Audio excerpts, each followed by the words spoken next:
This is Charlie Flowe on behalf of Philly Sports Live. We're here going to preview the Philadelphia Union Houston Dynamo game here in PPL Park on the shores of the Delaware River here, and beautiful backdrop with Commodore Barry Bridge. Now we've got a game here that really doesn't help Philadelphia in the standings, but you know it's the end of the season. They got some desperation, and Houston's fighting for a playoff spot. Now I'm here with Julian and Rich. Now, what do you think about game today? I think it means a lot more for Houston, obviously. They can still get into the playoffs, so they're going to play hard. I think the Union, even though they've been scoreless, winless, they're going to play hard as well. So, it should be a hard-fought battle. Union's going to get killed. Yeah, I was thinking the same thing. My prediction early in the week was I think Houston's going to win 2-0 unless we have some type of miraculous miracle where Philadelphia Union strikers find the back of net. I mean, that's one of the biggest things that's concerned all three of us. All 18,000 in the stadium, all the fans, and even the team, even the coaching staff is, who's going to score today? Are they going to score today? Well, it depends on how they come out. John Hackworth promised against DC he was going to come out with a lineup that really supported Jack McInerney and was going to be completely offensive. It was offensive, but in the wrong sense of the word. If I'm Hackworth, I'm looking to try out guys for next season. I'd look at a 4-4-2 and a diamond midfield with Freddie Adu at the top of the diamond. He says he wants to play the 10. He says he wants the keys to the offense. Let him play against a team that's physically larger, is going to bang him around, see if he can go 90 minutes. If he can, that's something you can build on. If he can't, then you know. And I absolutely agree with Rick there. I think Adu absolutely needs to start this game and play all 90 minutes. Like him or not, like whether he's lazy or not, he gets the job done when he's on the field. When he's on the field, we score, and we haven't been scoring because he's been on the bench. So I think it was a mistake last week to start hopping up. I think that Adu definitely needs to start in front today. Yeah, I really think when hopping up, he's the kind of guy that comes off the bench. He's a rookie. He's a late pick in the supplemental draft. So to come in and be a starter and put that kind of pressure, I think it's a little much. What he was doing off the bench worked. His advantage is his speed, and you could equate it in American football to like a change of pace running back. Yeah. You bring him in the second half with maybe 20, 30 minutes left when the defense has been run down by the other speedy players you've got, and then he can get past them, he can hug the shoulder of the last man back, wait for that pass over the top, wait for that cross from the wing.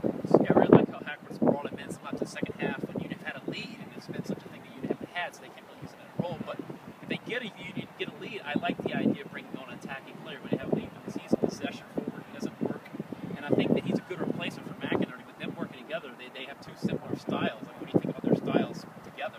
I mean, it doesn't work. Hopping on, playing 90 minutes or playing 75 minutes in a game, his speed's going to diminish throughout that time. So coming on as a sub, he's going to be a lot more useful. I think if with Jack Mack up top, you have Freddie by him, you have maybe Danny Cruz by him, Michael Farfan. Freddie and Mike Farfan are both playmakers. So when you have them, they help set up Jack. So I think they need to really be there for that. McInerney is a false nine. I mean, that's his true position. He's a poacher. He's a guy who's going to make the late run after the ball's already been put in. To ask him to play as a hold-up striker, it's not going to work. He doesn't have the size. He doesn't have the stamina. The Union don't have that player on their roster this year. It's something they have to look for this offseason. If you get a real hold-up striker, a Brian McBride type, to give you the prototypical striker in MLS, that's going to allow Jack to work off of him, and that's going to make the entire team a lot better. Yeah, I mean, that's been the issue. I think they've got to address in the offseason. We said we're going into the offseason now. We have a lot of reserve guys. I mean, would you be surprised, or would you like to see something like a reserve team that you haven't seen play like in their time now? I mean, nothing's changing the standings. Union are not getting to play. Exactly. I mean, for all intents and purposes, the Union season is over. I'd really like to see Josue Martinez get a start today. I don't think it's going to happen, but he's barely played all season, and I think he can actually make something happen offensively. But he probably won't start today. I'd like to see it. Yeah, he played well in the friendlies. That's the thing is sometimes in the friendlies you get the preview of the future.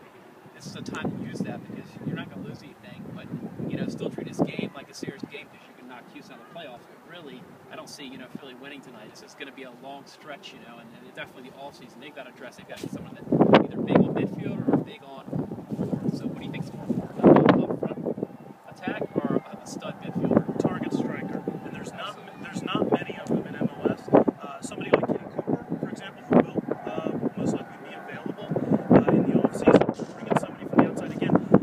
You're looking for a guy like Brian McBride. You're not going to find somebody like that. That's a pure finisher, a guy who can hold the ball up and lay it off to the on-rushing speed guys, the Danny Cruzes, the Jack McInerney's, who are smaller and who can take a cross from the wingbacks. That's something that you're looking for in the offseason. And I think you also need a strong veteran striker presence too. I think, you know, having all these young guys was a decent idea. It didn't work out the way the Union wanted it to. I think there needs to be a stronger veteran presence for next season. As we all agreed here, Houston's probably going to win this game today. But it comes to the point where you had a home game last Thursday and they lost. I mean, you've got to get some type of result today. We talked about the importance of that. You've got to get a result today. You got a game on Thursday, you lost. Coming here today, you've got to at least come up with some type of result. The Union had announced 16,000 at the DC game. Yeah. I would doubt there were 6,000 people in the stands. It's the end of the season. Season renewal forms are out. They're waiting to get the results from those back. It's really important to show that you're building towards the end of the season. You look at the Phillies, for example. The Phillies probably aren't going to make the playoffs this year, but they are winning. They're building excitement going into the offseason next year. The Union have to do something like that. They have the players to do that. They can play an exciting type of soccer. They've got fast guys. They've got dynamic playmakers. They just need to give something to the fans now to give them a reason to come to the last few games and to come back next year. Yeah, I think a win today would definitely, you know, get a vote of confidence from the fans. You know, it needs to happen though. I think, you know, if not today, I think a big win over the Red Bulls last game of the season. That would be amazing. Yeah. So, I mean, you have to also look at the fact that, you know, they're back down on the table, and you're competing with NFL now, and you're competing with Major League Baseball playoffs and runs like that. That's why these wins are so key now, from a fan point of view, that there's a lot of fans that aren't coming out at all. So I want to wrap this up. I want to thank you for watching the video, and thank you for the time. Guys, thank you.